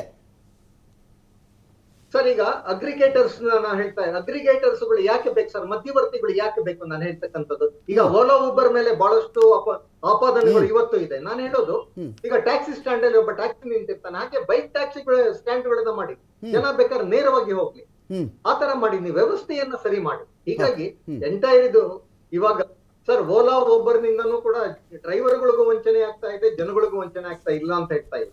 ಸರ್ ಇದು ಯಾಕೆ ಆಗ್ತಾ ಇದೆ ಅಂತಂದ್ರೆ ಸರ್ ಇವತ್ತು ನಮ್ಮಲ್ಲಿ ಏನಾಗ್ತಾ ಇದೆ, ಕೆಲವು ಆಟೋ ಡ್ರೈವರ್ಗಳು ಅಥವಾ ಟ್ಯಾಕ್ಸಿ ಡ್ರೈವರ್ಗಳ ದುರ್ನಡತೆಯಿಂದ ಇವತ್ತು ಏನಾಗಿದೆ, ಅವರ ಸಮೂಹಕ್ಕೆ ಇವತ್ತು ಒಂದು ಅಪವಾದ ಬಂದಿರ್ತದೆ. ಹೀಗಾಗಿ ನಿಯಮಗಳನ್ನು ನಾರಾಯಣ ಸ್ವಾಮಿಯವ್ರನ್ನ ಮಾತಾಡಿಸ್ತೀನಿ, ವೀರೇಶ್ ಸರ್, ನಾರಾಯಣ ಸ್ವಾಮಿಯವ್ರನ್ನ ಮಾತಾಡಿಸ್ತೀನಿ. ನಾರಾಯಣ ಸ್ವಾಮಿ ಅವರೇ, ಈಗ ಇಲ್ಲಿ ಎರಡು ವಿಚಾರ ಪ್ರಮುಖವಾಗಿ ಬಂತು. ಒಂದು ಚಾಲಕರುಗಳ ಧೋರಣೆ, ಇನ್ನೊಂದು ದರ. ಏನಾಗುತ್ತೆ, ಈಗ ವೀರೇಶ್ ಅವರು ಹೇಳ್ತಿದ್ರು, ಎಲ್ಲೋದ್ರೂ ಒಂದು ಮಿನಿಮಮ್ 100 ರೂಪಾಯಿ ಆದರೂ ಕೊಡಲೇಬೇಕು ಸರ್, ಆ ಸನ್ನಿವೇಶದಲ್ಲಿ ನಾವಿದ್ದೀವಿ, ಅದಕ್ಕಿಂತ ಕಡಿಮೆ ಇದ್ದರೆ ಬರಲ್ಲ ಆಟೋದವರು. ಅಂಥ ಕಡೆಗೂ ಒಬ್ಬ ಬೈಕು, ಈಗ ಒಬ್ಬ ಆಟೋ ನಿಂತ್ಕೊಳ್ತಾನೆ, ನಾನು ಬೈಕ್ ನಿಂತ್ಕೊಳ್ತೇನೆ ಅಂತ ಅನ್ಕೊಳ್ರಿ ಸರ್, ನಿಮ್ಮ ಎದುರುಗಡೆ ನೀವೇ ಚಾಲಕರಾಗಿದ್ದೀರಿ, ಒಂದು ದಿನ ಏನೂ ತಂದಿಲ್ಲ, ಗಾಡಿಗಳು ಯಾವುದೂ ತಂದಿಲ್ಲ, ಒಂದು ಆಟೋ ಒಂದು ಬೈಕು, ಬರ್ತೀನಪ್ಪ ಅಂತ ಕರಿತೀರಿ, 3 ಕಿಲೋಮೀಟ್ರಿಗೋ 4 ಕಿಲೋಮೀಟ್ರಿಗೋ, ಬರಲ್ಲ ಅಂತಾನೆ. ಅಕಸ್ಮಾತ್ ಬಂದರೆ 150 ರೂಪಾಯಿ ಕೊಡ್ತೀರಾ ಅಂತ ಅಂದ್ಕೊಳ್ಳಿ, ಫಾರ್ ಎಕ್ಸಾಂಪಲ್ಗೆ ಹೇಳ್ತಾ ಇದ್ದೀನಿ. ಇನ್ನೊಬ್ಬ ಬೈಕ್ ಟ್ಯಾಕ್ಸಿ ಅವನು 60 ರೂಪಾಯಿ ರೀ, ಬರ್ತೀನಿ ಅಂತಾನೆ, ಯಾವ ಚೂಸ್ ಮಾಡ್ತೀರಾ ನೀವು? ಸರ್ ಒಂದು ಇವತ್ತೆಲ್ಲ online booking sir, online booking, ಎಲ್ಲೋ ದಾರಿಲಿ ಇಟ್ಕೊಂಡು ಹೋಗೋದು ಅದೆಲ್ಲ ಇಲ್ಲ, ಅದೆಲ್ಲ ನೈಟು ನಡಿಬೋದು ಅಷ್ಟೇ. ಆಮೇಲೆ ಬೈಕ್ನೂ ಆನ್ಲೈನ್ ಬುಕ್ಕಿಂಗು ಸರ್. ಅವ್ನು ಯಾರೋ 40ಕ್ಕೆ ಬರ್ತೀನಿ 30ಕ್ಕೆ ಬರ್ತೀನಿ ಅಂತ ಹೇಳ್ತಾ ಇಲ್ಲ. ಮತ್ತು ನಾನು ಕೇಳೋದು ಸರ್, ಇವಾಗ ಅದು ವೈಟ್ ಬೋರ್ಡು ಸ್ವಂತಕ್ಕೆ ಯೂಸ್ ಮಾಡೋ ವೆಹಿಕಲ್ಸು, ಇದನ್ನು ಇಷ್ಟು ವರ್ಷ 2016ಇಂದ 25ವರೆಗೂ ರನ್ ಮಾಡ್ಕೊಂಬಂದಿದ್ದಾರೆ. ಕೋರ್ಟ್ ಆದೇಶ ಇದ್ದರೂ ಕೋರ್ಟ್ ಅದನ್ನು ನಿಲ್ಲಿಸಿ ಅಂತ ಹೇಳಿದ್ರು ರನ್ ಮಾಡಿದ್ದಾರೆ. ಇದಕ್ಕೆ ಆ್ಯಕ್ಚುಲಿ ಪರ್ಮಿಷನ್ ಕೊಟ್ಟಿದ್ದು ಸರ್ ಇ ವಿ ಬೈಕ್ಗೆ ಮಾತ್ರ. ಇ ವಿ ಬೈಕಿಗೆ ಕೊಟ್ಟ ಮೇಲೆ ಡೀಸೆಲ್ ಬೈಕ್ ರನ್ ಮಾಡಿದ್ದಾರೆ. ಇಷ್ಟು ಅವ್ರಿಗೆ ಯಾವುದೇ ರೀತಿಯಾದ ಪೆನಾಲ್ಟೀಸ್ ಹಾಕಲಿಲ್ಲ. ಮತ್ತು ಕೋರ್ಟ್ ಇದನ್ನ ಸ್ಟಾಪ್ ಮಾಡಿತ್ತು. ಸ್ಟಾಪ್ ಮಾಡಿದ್ಮೇಲೆ ಯಾವುದೋ ಒಂದು ಇದರಲ್ಲಿ ಒಂದು ಹೇಳಿಕೆಯನ್ನು ಕೊಟ್ಟರು, ಯಾರು ತೊಂದರೆಯನ್ನು ಕೊಡಬಾರ್ದು ಅಂತ ಅಷ್ಟೇ ಹೇಳಿಕೆಯನ್ನು ಕೊಟ್ಟಿದ್ದು. ಬೈಕ್ ಟ್ಯಾಕ್ಸಿ ರನ್ ಮಾಡಿ ಅಂತ ಹೇಳಿಲ್ಲ, ನಿಲ್ಸಿದ್ಮೇಲೆ ರನ್ ಮಾಡಿಬಿಟ್ರು. ಅವ್ರಿಗೇನು ಯಾವುದೇ ರೀತಿಯಾದ ಪೆನಾಲ್ಟೀಸ್ ಹಾಕಲಿಲ್ಲ, ಮತ್ತು ಯಾವುದೇ ರೀತಿಯಾದ ಆಕ್ಷನ್ ಮಾಡಲಿಲ್ಲ. ಮತ್ತು ಸಮಿತಿ ಮಾಡಿದೆ ಯಾಕೆ. ಓಕೆ. ಮತ್ತು ಅವ್ರು ಹೇಳೋದು ಸರ್ ಗೋವಾದಲ್ಲಿ ಅಂತ, ಗೋವಾದಲ್ಲಿ ತುಂಬ ಹಿಂದಿನಿಂದನೂ ಬೈಕ್ ಇದೆ ಸರ್. ಅವರು ಲೋಕಲ್ ಅವ್ರದ್ದು ಬೈಕ್ಸು, ಬೈಕ್ ಟ್ಯಾಕ್ಸಿ ಇಲ್ಲ. ಇಲ್ಲಿ ರ್ಯಾಪಿಡೋದವನೇನು ಕರ್ನಾಟಕದವನಲ್ಲ ಅಥವಾ ಭಾರತ ದೇಶದವನು ಅಲ್ಲ, ಅಲ್ಲಿ ಎಲ್ಲೋ ಬಿಡಿರೋದು, ಎಲ್ಲಿ ಗೋವಾದಲ್ಲಿ. ಭಾರತ ದೇಶದವನು ಅಲ್ಲ, ಇದು ಅಲ್ಲ, ಒಬ್ಬ ಅಗ್ರಿಗೇಟ್ರು, ಅವನು ಇಲ್ಲೀಗಲ್ ಇದರಲ್ಲಿ ನಡೆಸ್ತಾ ಇದ್ದಾನೆ, ಲೀಗಲು ಅಲ್ಲ ಸರ್. ಮತ್ತೆ ಟ್ರಾಫಿಕ್ ಹೇಳ್ತಾರೆ. ಒಬ್ಬರು ಓಲಾದವ್ರು ಯಾವ ಗ್ರಹದಿಂದ ಬಂದಿದ್ದು? ಅವರು ಅಷ್ಟೇ ಸರ್. ಯಾವ ಗ್ರಹದಿಂದ ಹೇಳಿದ್ಬಿಟ್ರು ಅವರು? ನಿಮ್ಗೆ ನೆಂಟ್ರ ಒಬ್ಬರು ಓಲಾದವರು? ಇಲ್ಲ ಸರ್, ಅವರು ಹೊರಗಡೆ ಸ್ವಾಮಿ ಯಾರೋ ಈಗ ಅವರು ಬೈಕ್ ಟ್ಯಾಕ್ಸಿ ಮಾಡ್ತಾ ಇದ್ದಾರೆ. ನನಗಿರೋ ನಾಲೆಡ್ಜ್ ಪ್ರಕಾರ ಹೇಳ್ತಾ ಇದ್ದೀನಿ, ಉಬರ್ ಆಗಲಿ ಯಾರೋ ಓಲಾ ಅವರಾಗಲಿ ಒಂದೇ ಒಂದು ಕಾರನ್ನು ಅವ್ರು ಎಂದೂ ಒಂದು ಶೋರೂಮ್ಗೆ ಹೋಗಿ ಕೊಂಡುಕೊಳ್ಳದೆ, ಒಂದೇ ಒಂದು ಕಾರು ಕೊಂಡುಕೊಳ್ಳದೆ ಒಂದು ಆ್ಯಪ್ ರೆಡಿ ಮಾಡಿ ಒಂದೇ ಒಂದು ಆ್ಯಪು ಈ ಥರ ಇಂಥ ಕಡೆ ಪಿಕಪ್ಪು ಇಂಥ ಕಡೆ ಡ್ರಾಪು ಇಷ್ಟು ರೇಟು ಪೀಕ್ ಅವರಲ್ಲಿ ಇಷ್ಟು ಪೀಕ್ ಅವರ್ ಅಲ್ದಿರೋ ಕಡೆ ಇಷ್ಟು ಅಂಥೇಳಿ ಆಪ್ರೇಟ್ ಮಾಡಿಕೊಂಡು ನೀವೆಲ್ಲ EMI ಕಟ್ಟಿ ಕಾರ್ ಸರ್ವಿಸ್ ಮಾಡಿಕೊಂಡು ನೀವು ಡೀಸೆಲ್ ಹಾಕಿ ಪೆಟ್ರೋಲ್ ಹಾಕಿ ಓಡಿಸ್ತಾ ಇದ್ದೀರಲ್ಲ, ನಿಮ್ಮೆಲ್ಲರ ಕಾರು ಸ್ವಂತ ಮಾಡ್ಕೊಂಡ ರೀತಿಯಲ್ಲಿ ಅವ್ರು ಬಿಸ್ನೆಸ್ ಮಾಡ್ತಾ ಇದ್ದಾರೆ. ಸರ್ ಅವ್ರಿಗೂ ಅಪೋಸ್ ಏನು ಮಾಡಿದ್ವಿ ಮಾಡೋಣ ಸರ್ ನಾವು. ಏನು ಮಾಡೋಣ ಇದಕ್ಕೆ? ಅವ್ರಿಗೂ ಅಪೋಸ್ ಮಾಡಿದ್ವಿ. ನಿಮಗೆಲ್ಲ ಕೊಟ್ಬಿಡ್ತಿದಾರ ಅವರು? ನಾವು ಕಾರ್ ನಿಮ್ಮದು, ಬಂಡವಾಳ ನಿಮ್ಮದು, ಸರ್ಕಾರದ EMI ರೇಟಲ್ಲಿ ನಿಮ್ಮದು, ಕೊಡಿ ಬಡ್ಡಿ ಅಂತ ನಿಮ್ಮದು. ಸರ್ ಸರ್ಕಾರದ ರೇಟಲ್ಲೇ ಓಡಿಸ್ಬೇಕು ಅಂತ ಗಲಾಟೆಗಳು ಮಾಡಿದ್ವಿ, ಹೋರಾಟಗಳನ್ನ ಮಾಡಿದ್ವಿ. ಅವ್ರ ಪರ ಏನು ಓಲಾ ಊಬರ್ ಪರ ಲಾಜಿಕ್ ಹೇಳಿ. ನಾನು ಸಮಯ ನೀವು ಇದ್ದೀರಿ, ನೀವು ಸಿಕ್ಕಿದಿರಿ, ನನಗೆ ಇದಕ್ಕೆ ಲಾಜಿಕ್ ಹೇಳಿಬಿಡಿ. ಈಗ ಒಂದು ಪ್ಲೇಸು ಮಾರ್ಕೆಟಿಂದ ಕೋರಮಂಗಲ ಹೋಗೋಕ್ಕೆ 9 ಗಂಟೆಲಾದರೆ ಜಾಸ್ತಿ ಪೆಟ್ರೋಲ್ ಕುಡಿದು ಬಿಡುತ್ತೆ, ಜಾಸ್ತಿ ಡೀಸೆಲ್ ಕುಡಿದು ಬಿಡುತ್ತೆ ಆಟೋ. 1 ಗಂಟೆ ಅಥವಾ ಮಧ್ಯಾಹ್ನ 3 ಗಂಟೆಲಾದರೆ ಏನು ಕುಡಿಯಲ್ಲ. ಆ ಲೆಕ್ಕ ಏನೋ ಇದೆಯಾ ಒಂದು ಗಾಡಿಗಳಿಗೆ? ಇದು ಯಾವ ಲೆಕ್ಕದಲ್ಲಿ ಪೀಕ್ ಅವರ್ ಅಲ್ದಿರೋದು? ಮಳೆ ಬಂದಾಗ ಒಂದು ರೇಟ್, ನೀವು ಬಿಸಿಲಿಗೆ ಬಂದಾಗ ಒಂದು ರೇಟು, ನೀರು ಜಾಸ್ತಿ ಇದ್ದರೆ ಒಂದು ರೇಟು, ರೋಡ್ ಸರಿ ಇಲ್ಲ ಅಂದರೆ ಒಂದು ರೇಟು.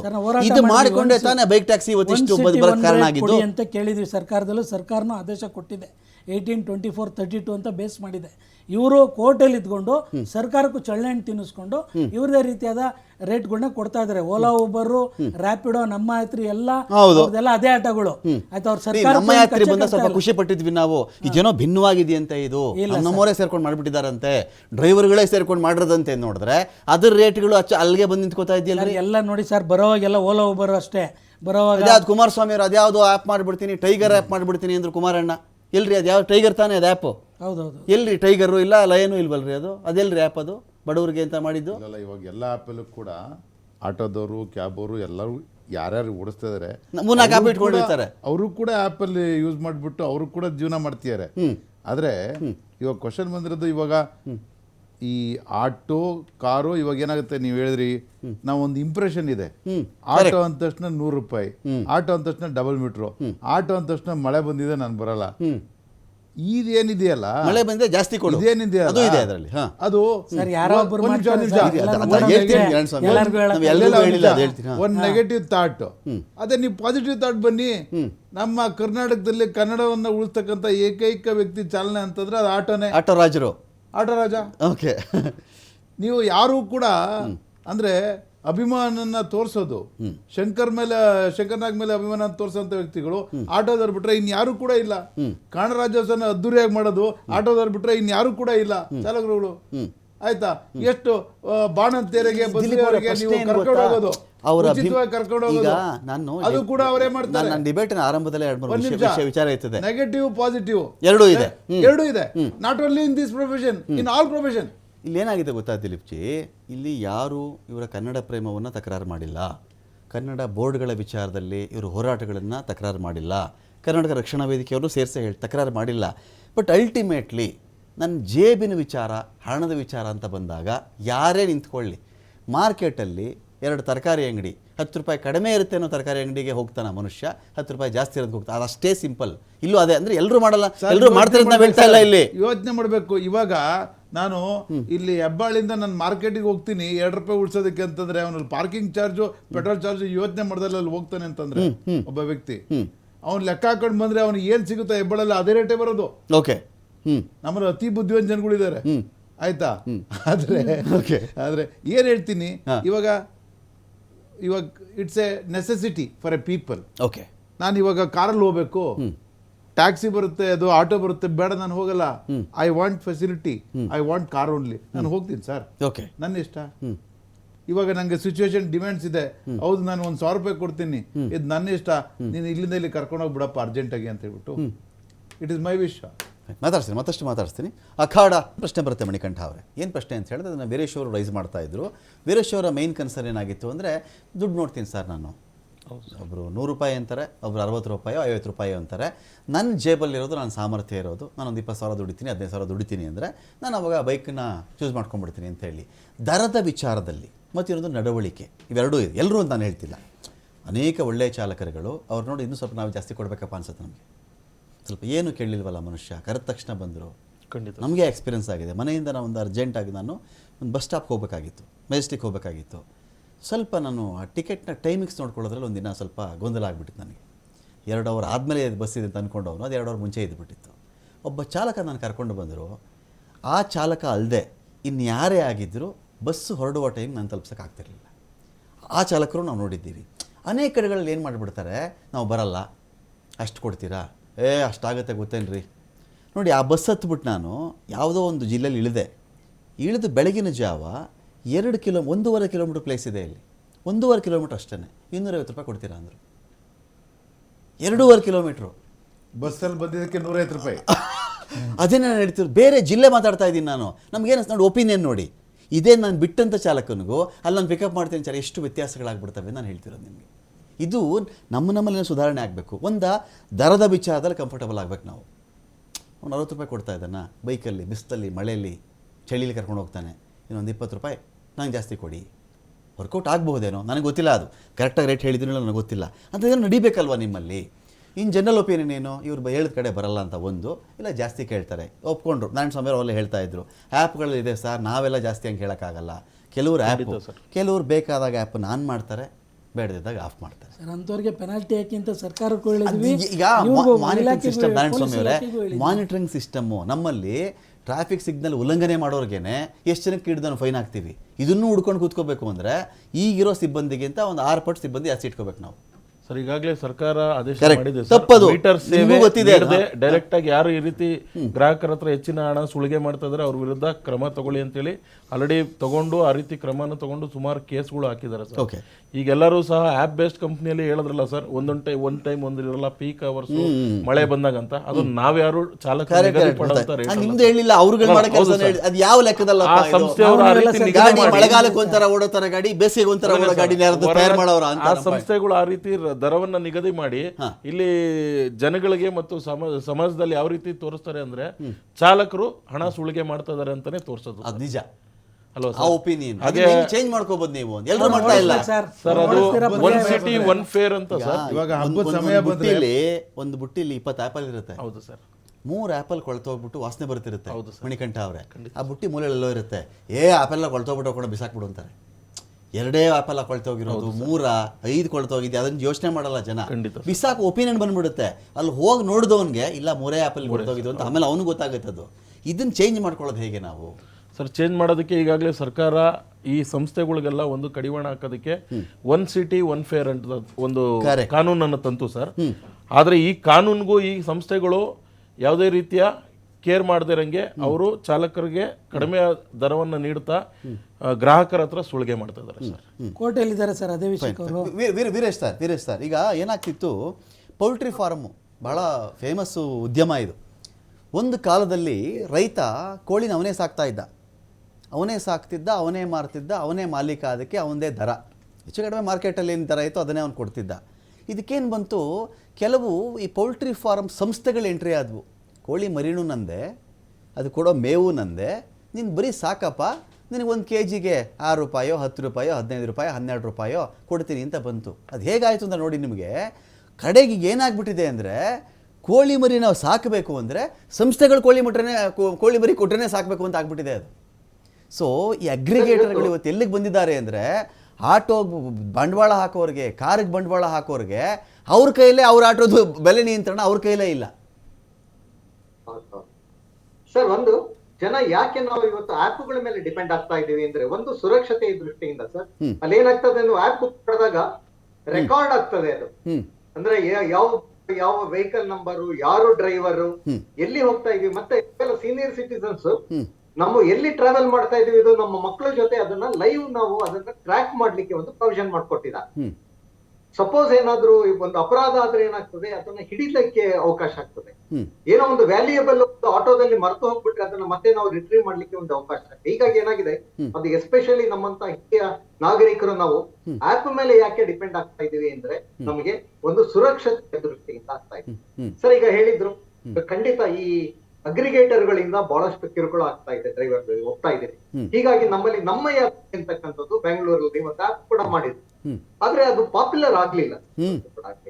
ಹೀಗಾಗಿ ಏನಾಗಿದೆ, ಈ ಜನ ಇವತ್ತು ಬೈಕ್ ಟ್ಯಾಕ್ಸಿ, ಇವತ್ತಿನ ವಿಷಯ ಇರ್ತಕ್ಕಂಥದ್ದು ಬೈಕ್ ಟ್ಯಾಕ್ಸಿ.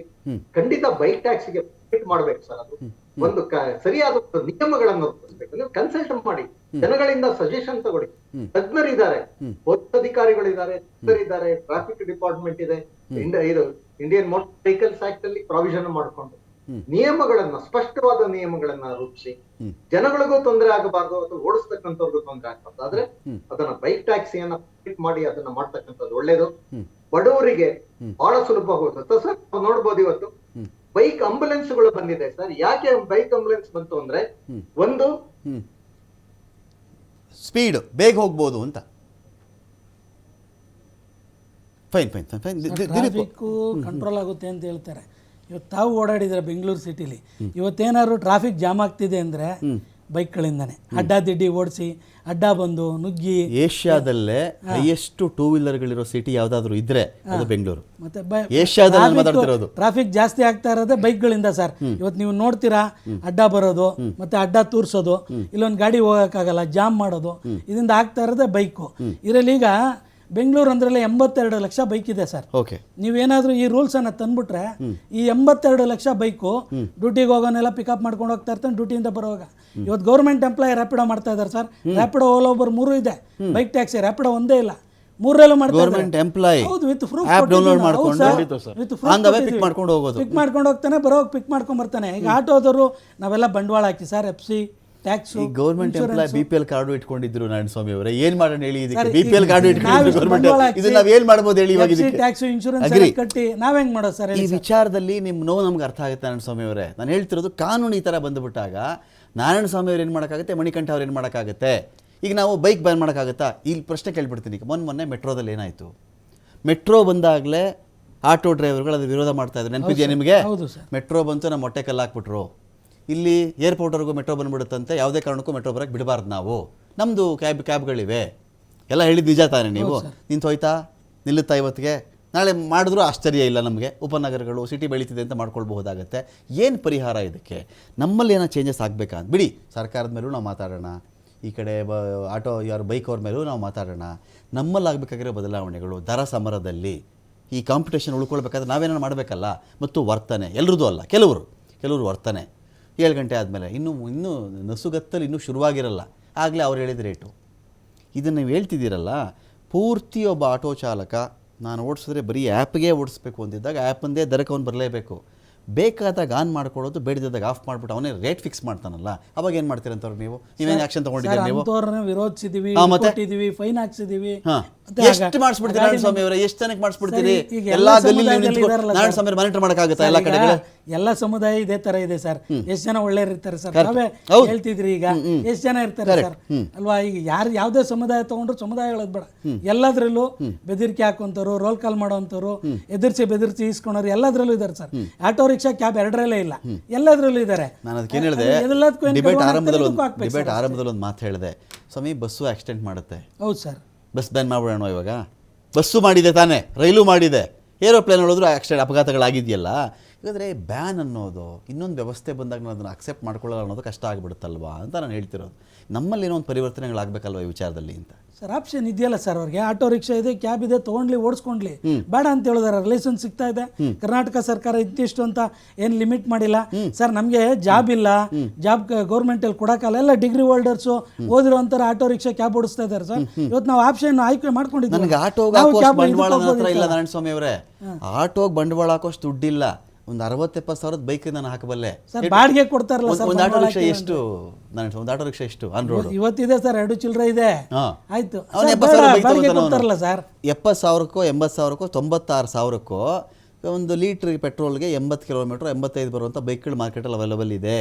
85 ಕಿಲೋಮೀಟರ್ಲಿ 1 ಕಿಲೋಮೀಟರ್ಗೆ ಎಷ್ಟು ದುಡಿತೀರಿ ಆಟೋದವ್ರು ನೀವು? ಸರ್ ಹಾಗಾದ್ರೆ ಈಗ 1 ಕಿಲೋಮೀಟರ್ ನೀವು ಎಷ್ಟು ದುಡಿತೀರಿ ಅದನ್ನ ಹೇಳಿ. ಯಾರಿಗೆ ಇವಾಗೆಲ್ಲ 1 ಕಿಲೋಮೀಟರ್ಗೆ ಆಟೋದವ್ರು ದುಡಿಯೋದು ಎಷ್ಟು? 1 ಕಿಲೋಮೀಟರ್ಗೆ 18 ರೂಪಾಯಿ. ಅವನು ದಿನಕ್ಕೆ 85 ಬಿಟ್ಟುಬಿಡಿ, 70 ಕಿಲೋಮೀಟರ್ ಲೆಕ್ಕ ಹಾಕೊಳ್ಳಿ. 70 × 15, 70 × 10, 1 ಲೀಟರ್ ಪೆಟ್ರೋಲ್ ದುಡ್ಕೊಳ್ತಾನೆ ಅವನು. ಬಿಟ್ಟು ಸ್ವಲ್ಪ ಗಾಡಿಗೆ ಬಂಡವಾಳ ಹಾಕಿರ್ತಾನೆ, ರಿಪೇರಿ ಸರ್ವಿಸ್ ಬಿಟ್ಟಾಗ ಅವನು ಅದನ್ನು ಈಸಿ ಅಂತ ಚೂಸ್ ಮಾಡ್ಕೋತಾನಲ್ಲ. ನಾವೇನು ಮಾಡಬಹುದು? ಸರಿ, ನಾನು ಬಿಟ್ಬಿಡಿ ಇದರಲ್ಲಿ. ನೀವೇ ಏನು ಮಾಡ್ತೀರಿ ಹೇಳಿ ಇದಕ್ಕೆ? ಈ ತೀರ್ಮಾನಕ್ಕೆ ನೀವೇನು ಮಾಡ್ತೀರಿ ಹೇಳಿ ಸರ್? ಇವಾಗ ಏನಾಗಿದೆ ಸರ್, ಸ್ಟೂಡೆಂಟ್ಗಳು ಚೆನ್ನಾಗಿರ್ತಕ್ಕಂಥವ್ರು, ವ್ಯಾಲ್ಯೂಬಲ್ ಪರ್ಸನ್ಸು, ದುಡ್ಡು ಇರ್ತಕ್ಕಂಥವ್ರು ಎಲ್ಲ ಬೈಕ್ ಟ್ಯಾಕ್ಸಿ ಮಾಡ್ತಾ ಇದ್ದಾರೆ ಸರ್. ನಿಜವಾಗ್ಲೂ ಹೇಳ್ತೀನಿ, ಒಂದು 5 ಆಟೋ ಇಲ್ಲಿ ನಿಂತರೆ 20 ಬೈಕ್ ಟ್ಯಾಕ್ಸಿ ಇರುತ್ತೆ. ಓಕೆ, ಅವನು ಬೆಳಗ್ಗೆಯಿಂದ ಕಮಿಟ್ಮೆಂಟ್ಸ್ ಇದೆ ಸರ್, ಅವ್ನ ಮಕ್ಕಳು ಸಾಕಬೇಕು, ಫೀಸ್ ಕಟ್ಟಬೇಕು, ಮನೆ ಬಾಡಿಗೆ, ಅವ್ನ ಕಮಿಟ್ಮೆಂಟ್ 101 ಇದೆ. ಇದರಲ್ಲಿ ಇದು ಪೈಪೋಟಿಗೆ ಬಿದ್ದುಬಿಟ್ರೆ ಅದರಲ್ಲಿ ವೈಟ್ ಬೋರ್ಡು ಸರ್. ಮತ್ತು ನೀವಾಗಾದರೆ ಸರ್ಕಾರ ಆದೇಶ ಮಾಡಿಬಿಡ್ಲಿ ಬಿಡ್ರಿ, ನಮ್ಮದು ವೈಟ್ ಬೋರ್ಡ್ ಮಾಡಿಬಿಡ್ಲಿ, ನಾವ್ಯಾಕೆ ಟ್ಯಾಕ್ಸ್ ಕಟ್ಟಬೇಕು, ನಾವ್ಯಾಕೆ ಇನ್ಶೂರೆನ್ಸ್ ಪೇ ಮಾಡಬೇಕು, ನಾವ್ಯಾಕೆ FC ಮಾಡಿಸ್ಬೇಕು, ನಮ್ಮದೊಂದು ಇದಿದ್ರು ನಮ್ಮನ್ನು ವ್ಯಾಲಿಡ್ ಪಾಯಿಂಟ್ ಇದು. ದಿಲೀಪ್ ಅವ್ರಿಗೆ ಒಂದು ಕ್ವಶನ್ ಇರುತ್ತೆ. ದಿಲೀಪ್ ಅವರೇ, ಇಲ್ಲಿ ಅಲ್ಟಿಮೇಟ್ಲಿ ಬಂದಿದ್ದು ಒಂದು, ಕೆಲವರು ಸ್ವಲ್ಪ ದುರಾಸೆಗೆ ಕೇಳ್ತಾರೆ. ದುರಾಸೆ ಅಂದರೆ ಅವರೇನೋ ದುರಾಸೆಗೆ ಅವನು 5 ಬಿಲ್ಡಿಂಗ್ ಕಟ್ಟಬೇಕು ಅಂತ ಕೇಳಿರಲ್ಲ. ಆದರೆ ಒಬ್ಬ ಗ್ರಾಹಕನಿಗೆ ನಾನು ಎಷ್ಟು ತೊಗೋಬೇಕೋ ಅಷ್ಟು ತೊಗೊಳ್ಳಿ, ಇವರು ಅವ್ರ ಸೇವೆಗೆ ಜಾಸ್ತಿ ತೊಗೋತಾ ಇದ್ದಾರೆ ಅಂತ ಒಂದು ಫೀಲಿಂಗು. ಇದೇ ಗೋವಾ ಪ್ರವಾಸೋದ್ಯಮಕ್ಕೆ, ಇದೇ ನಮ್ಮ ಕಡೆ ಕೆಲವು ರೆಸಾರ್ಟ್ಗಳು, ಹೋಮ್ ಸ್ಟೇಗಳು, ಆ ವಿಚಾರಗಳು ಏನಾಯಿತು, ತೀರಾ ದುಬಾರಿ ಮಾಡೋಕ್ಕೆ ಶುರು ಮಾಡಿಬಿಟ್ರು. ಗೋವಾದಲ್ಲೂ ಅಷ್ಟೇ 15,000, 17,000, 12, 7,000, 8,000 ಮಾಡೋಕ್ಕೆ ಶುರು ಮಾಡಿದಾಗ, ಈ ಸೇಮ್ ನಮ್ಮಲ್ಲೂ, ನಮ್ಮ ರಾಜ್ಯದ ಪ್ರವಾಸೋದ್ಯಮದಲ್ಲೂ ಕೂಡ ಕೆಲವರು ಆ ಥರ ಮಾಡಿಬಿಟ್ರು, ಜಾಸ್ತಿ ರೇಟ್ ಮಾಡೋಕ್ಕೆ ಶುರು ಮಾಡಿದ್ರು. ಜನ ಎಲ್ಲಿಗೆ ಯಾವ ಕಡೆ ಡೈವರ್ಟ್ ಆದರೆ ಹೇಳಿ, ಬಾಲಿ, ಥೈಲ್ಯಾಂಡ್, ಶ್ರೀಲಂಕಾ. ಹೌದು, ಅದನ್ನ ಆಯ್ಕೆ ಇಲ್ಲಿಗೆ ಹೋಗಿ ಬರ್ಬೋದಲ್ಲಪ್ಪ, ನಾನು ಇಷ್ಟೊಂದು ಇಲ್ಲಿ ಯಾಕೆ ಕೊಡಲಿ ಅಂತ. ಸೇಮ್ ನಾನು ಇಲ್ಲೂ ಹೇಳ್ತಿರೋದು, ಈ ದರದಲ್ಲಿ ಕಡಿವಾಣ ಹಾಕೋಕ್ಕಾಗತ್ತಾ?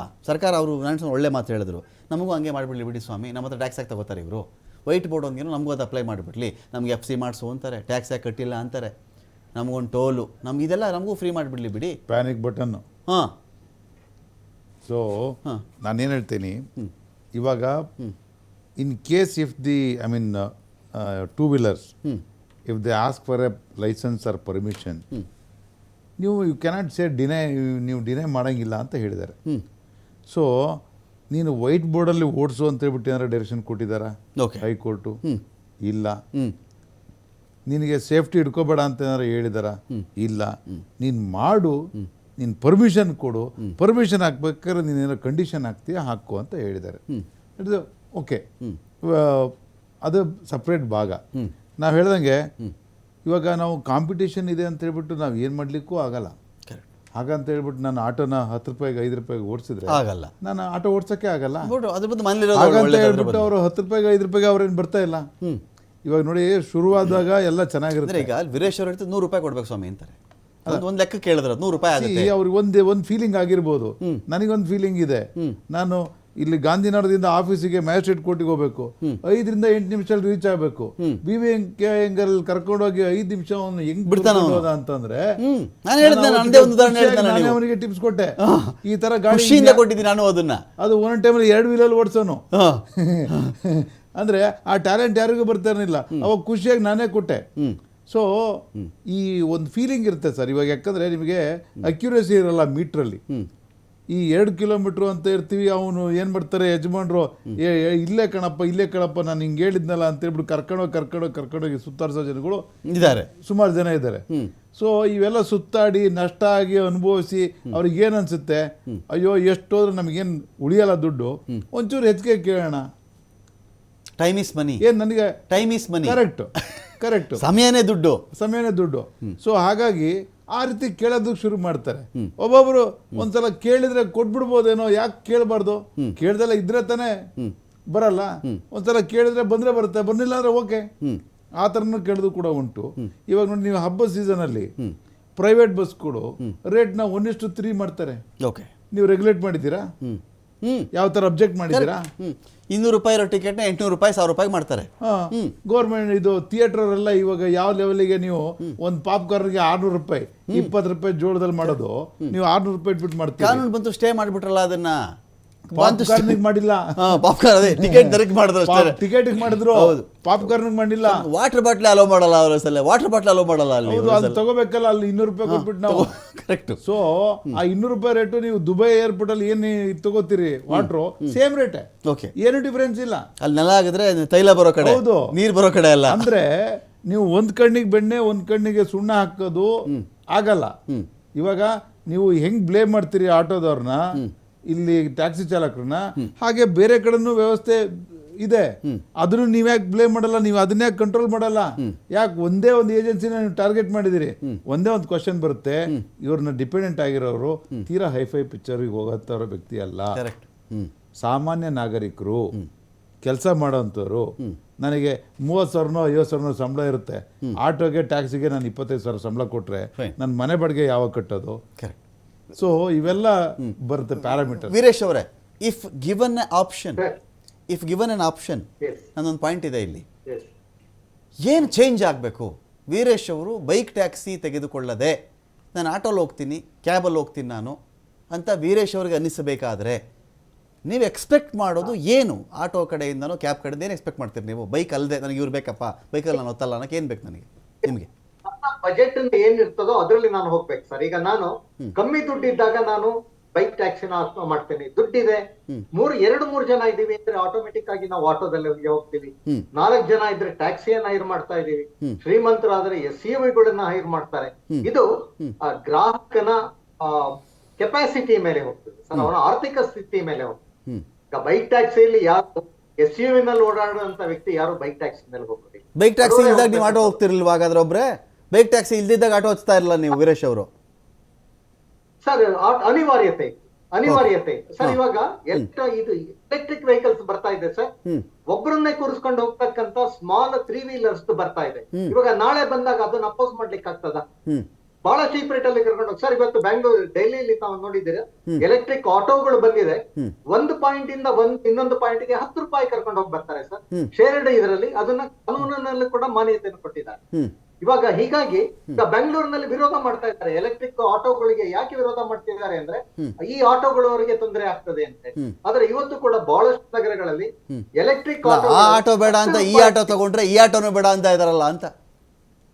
ಈ ಆಟೋದಲ್ಲಿ 10 ರೂಪಾಯಿಗೆ 2 ಕಿಲೋಮೀಟರ್ ತಗೊಂಡೋಗಿ ಬಿಡ್ತಾರೆ ಸರ್, ಶೇರ್ಡ್ ಆಟೋದಲ್ಲಿ. ಆದ್ರೆ ಒಂದು ಸರ್ ಹೇಳ್ತಾ ಇದ್ದೀನಿ, ಈಗ ಆಟೋದವ್ರು ಹೇಳ್ತಾ ಇದ್ದಾರೆ, ಈಗ ಬಹಳಷ್ಟು ಕಡೆ ಇವತ್ತು ಶೇರ್ಡ್ ಆಟೋಗಳು ನಡೀತಾ ಇದೆ. ಕಾನೂನಲ್ಲಿ ಸಾಧ್ಯ ಇಲ್ಲ. ಆದ್ರೆ ಬಿಟ್ಟಿರ್ತಕ್ಕದ ಯಾಕೆ ಅಂತ ಏನೋ ಜನಗಳಿಗೆ ಅನುಕೂಲ ಆಗ್ತಾ ಇದೆ ಅಂತ ಹೇಳಿ ಪೊಲೀಸ್ನವರು ಕೇಸ್ ಆಗ್ತಾ ಇಲ್ಲ, ರಾಜಕಾರಣಿಗಳು ಏನೋ ಜನಗಳಿಗೂ ಅನುಕೂಲ ಆಗ್ತಾ ಇದೆ, ಆಟೋದವ್ರಿಗೂ ಅನುಕೂಲ ಆಗ್ತಾ ಇದೆ ಅಂತ ಬಿಡ್ತಾ ಇದ್ದಾರೆ. ಹೀಗಾಗಿ ಸರ್ ಒಂದು ಬೈಕ್ ಟ್ಯಾಕ್ಸ್ ವಿರೋಧ ಬದಲಾವಣೆಗಳನ್ನ ಯಾವತ್ತೂ ಕೂಡ. ವೀರೇಶ್ ಅವರು ಒಂದು ಮಾತು ಕೇಳಿದ್ರು ನಾರಾಯಣ ಸ್ವಾಮಿ ಅವರು, 7 ಲಕ್ಷ ಕುಟುಂಬಗಳು ಅಂತ ಹೇಳಿದ್ರೆ 7 ಲಕ್ಷ ಆಟೋ ಓಡಿಸೋರು ಇದ್ದೀವಿ, ಎಲ್ಲ ಅವಲಂಬಿತರು ಸೇರಿಸ್ಕೊಂಡ್ಬಿಟ್ರೆ 21 ಲಕ್ಷ ದಾಟುತ್ತೆ ಅಂತ ಹೇಳಿದ್ರು.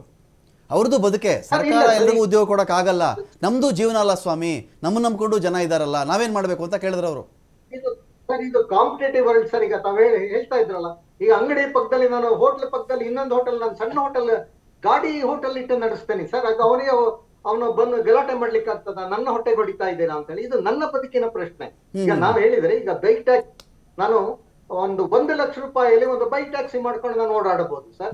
ಆಟೋಗೆ ಇವತ್ತು 4 ಲಕ್ಷ ರೂಪಾಯಿ ಬೀಳ್ತಾ ಇದೆ, ಪರ್ಮಿಟ್ ಎಲ್ಲ ಸೇರಿ 4 ಲಕ್ಷ ರೂಪಾಯಿ ಬೀಳ್ತಾ ಇದೆ ಸರ್. ದಿನದ ಬಾಡಿಗೆ ಓಡಿಸೋದಾದ್ರೆ 400-500 ರೂಪಾಯಿ ಬಾಡಿಗೆ ವಸೂಲಿ ಮಾಡ್ತಾ ಇದ್ದಾರೆ. ಖಂಡಿತ ಜಗದ ಬದಲಾವಣೆ, ಜಗದ ನಿಯಮ, ಅದನ್ನ ಇನಿಷಿಯಲ್ ಸ್ಟೇಜ್ ಅಲ್ಲಿ ಈ ರೀತಿಯ ಒಂದು ತಿಕ್ಕಾಟ ಅಥವಾ ವಿರೋಧಗಳು ಇರ್ತದೆ. ಬಟ್ ಒಂದು ಸತಿ ನೀವು ಪರ್ಮಿಟ್ ಮಾಡಿದ್ಮೇಲೆ ಅದೆಲ್ಲ ತಿಳಿ ಆಗ್ತಾ ಹೋಗ್ತದೆ, 1-2 ತಿಂಗಳಲ್ಲಿ ಸರಿ ಹೋಗ್ತದೆ. It's an initial stage. ತಪ್ಪು ಮಾಹಿತಿ ಸರ್ ಅವ್ರಿಗಿರೋದು. ಕೇಸ್ ಹಾಕಿಲ್ಲ ಅಂತ ಸರ್ಕಾರ ಸಾವಿರಾರು ಬೈಕ್ಗಳಿಗೆ ಕೇಸ್ ಹಾಕ್ತು, ಪೊಲೀಸವ್ರು ಹಾಕಿದ್ರು, ಎಲ್ಲ ಹಾಕಿದ್ರು. ಏನಾಯ್ತು, ಕೋರ್ಟ್ನಲ್ಲಿ ಹೋಗಿ ಇವರು ಅಳಲು ತೋಡ್ಕೊಂಡ್ರು. ಈ ಕ್ಲಾಶ್ ಏನಾಯ್ತು ಡ್ರೈವರ್ಸ್ಗೂ ಇವ್ರಿಗೆ. ಇದನ್ನ ಒಂದು ಸ್ವಲ್ಪ ದೊಡ್ಡದಾಗಿ ಪ್ರಚೋದನೆ ಥರ ಮಾಡಿಸಿ ಡ್ರೈವರ್ಗಳು ನಮ್ಗೆ ತುಂಬ ತೊಂದರೆ ಕೊಡ್ತಾ ಇದ್ದಾರೆ ಅಂತ. ಹಾಗಾಗಿ ಏನು ಕೋರ್ಟು ಮಧ್ಯಪ್ರವೇಶ ಮಾಡ್ತು, ಬೈಕ್ ಟ್ಯಾಕ್ಸಿ ಅವ್ರನ್ನ ಯಾರು ಅಡ್ಡಗಟ್ಟಬಾರ್ದು, ಯಾವುದೇ ರೀತಿ ತೊಂದರೆ ಕೊಡಬಾರ್ದು ಅಂತ.